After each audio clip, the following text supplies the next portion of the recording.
What's up? It's Marco, Sage of Soccer, and I've noticed a huge difference in the treatment of Mark McKenzie recently.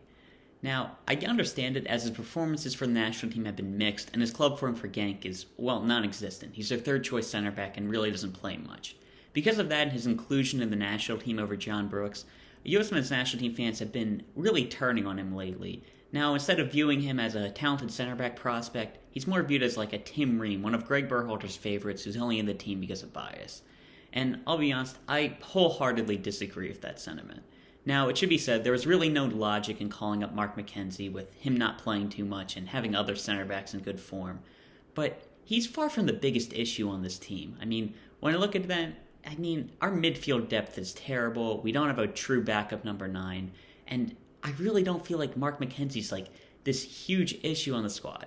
I would really like to have seen John Brooks in the team over him, but I don't feel like we should be going at Mark McKenzie like this. Keep in mind that this time last season, he was in the MLS Best 11 at 21, over the likes of Miles Robinson. And he isn't playing right now because he took that chance to go abroad and test himself in Europe. Yeah, he isn't playing right now, but that's because he's taking a chance. And taking chances is something I'm going to get into more with Mark McKenzie. But what about his performances with the national team? He has had a couple of poor performances, but he's not a bad player. In the December friendly last year against El Salvador, very good performance. Not the highest level of opposition in a friendly, but still a very good game. Then in the friendly against Switzerland, leading up to the Nations League, he was one of our best players on the field. I think I personally had him as the man of the match. He showed a lot of talent on the ball. He was very solid defensively and a great performance in a team that really didn't look up for that Switzerland game.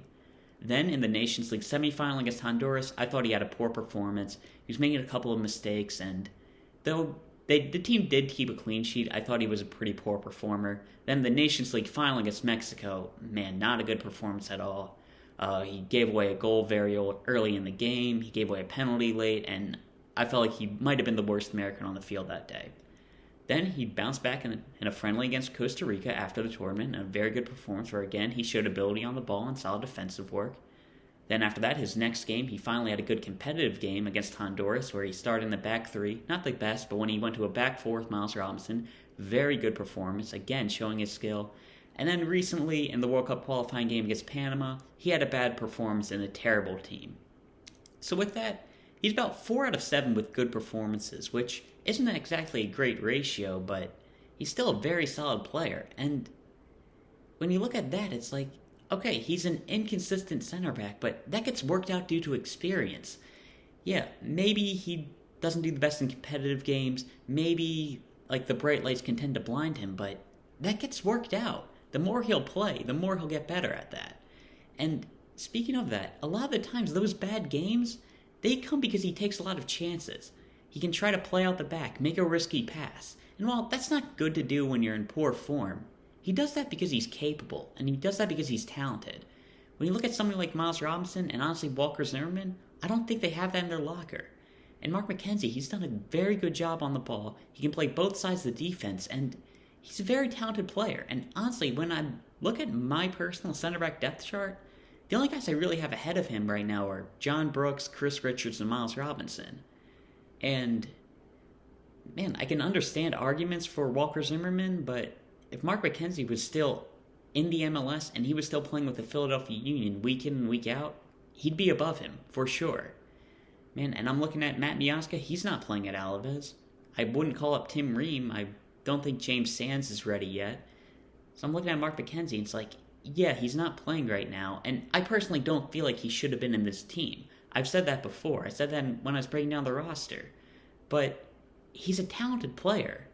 He's probably our 4th best center back, and when he gets back into form, I'm really excited about watching him play. He's a very talented player, and again, I don't feel like we should be punishing him as fans for taking a chance going to Europe and trying to improve himself. So yeah, should Mark McKenzie have been in the squad? I don't think so, but is he a very talented player who will be in this national team for years to come? Hell yeah. And I look forward to watching him play, and if he plays this window, I hope he has a great performance. So yeah, that's what I wanted to talk about. Maybe it's because I'm a Philadelphia Union fan, but I just don't like the treatment that Mark McKenzie's been getting lately, because I feel like he's a really talented player, and he's one of my guys.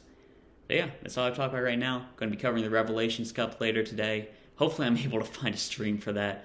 I'm holding out for a Fubu free trial to have it, so yeah, hoping for that because I don't have a 2 to end right now. So yeah, that's all I've talked about right now. I'll see you.